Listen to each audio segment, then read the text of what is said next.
Thank you very much. Good morning, everybody, and thank you for inviting me to this opportunity to explain why I signed this letter. So firstly, the letter, I've signed many letters in the last months and years, and I have been part of producing also statements. So I'd like to refer you as well to our more scientific elaborations on why we as a scientific organization have problems with these proposals and what the state of science is and the state of art in this field from our perspective, based on the science that we find in the scientific literature and that we do ourselves, because we're all active scientists in the field. So this letter, now this particular one that was just recently published, started out actually with a position that is not usually you start out as a scientist, and it explains how this approach and the process of how to push these regulations through is deeply, deeply troubling to us because it's fundamentally undemocratic. And you've heard it from different people before. There is a rush implied now to push this through because the people who rush this know exactly that they are operating against a majority of the peoples in Europe. There is very few issues in Europe where you find such a consistent, persistent, for decades, position and public opinion about genetic engineering than you find anywhere else. Okay, go and check that.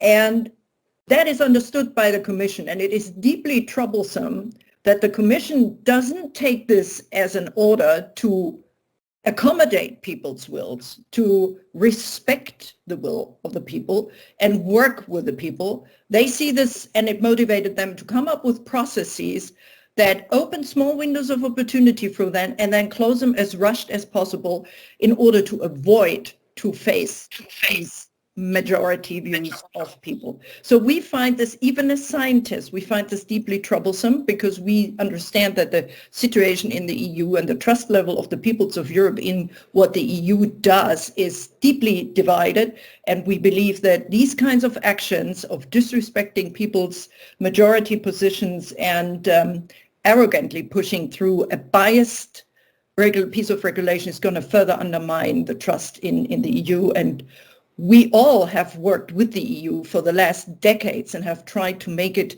a better place, a more democratic place, and bring diversity of views to the table. And our views of a large segment of scientists were just sweepingly excluded in a way and fashion that we have not seen in the 30 years of debating the issue with EU institutions. So that is one thing I wanted to put squarely on the table. We were part of the debates. We had meetings with commissions and various institutions.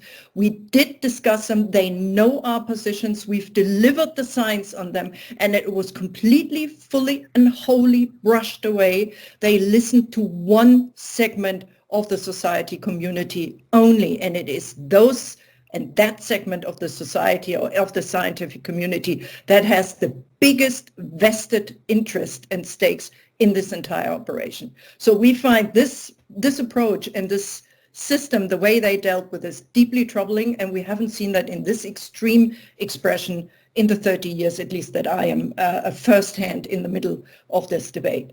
So from the science point, we have written many papers and expelled and refuted the claims of safety and the claims of precision.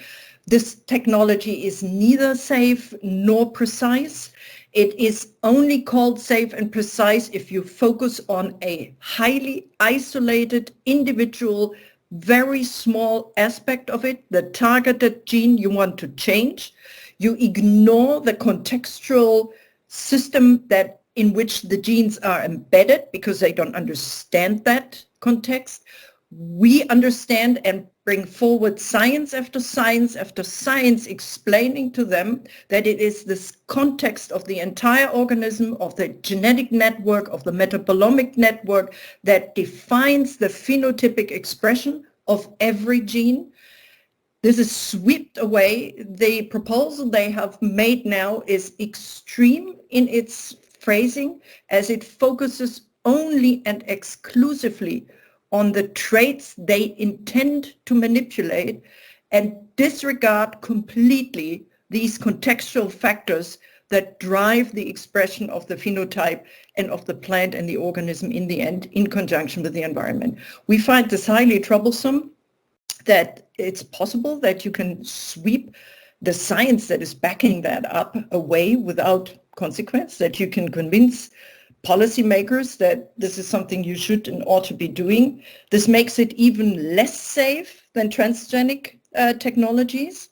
It makes it more open for unintended effects that will sneak up on us, that we have no liability for, no traceability, no monitoring, no responsibility on the side of the developers if this proposal goes through as it is designed at this point. So we find this highly, highly troublesome, and that is why you see a lot of scientists coming forward and saying this is deeply unscientific what you do, on top of being deeply undemocratic.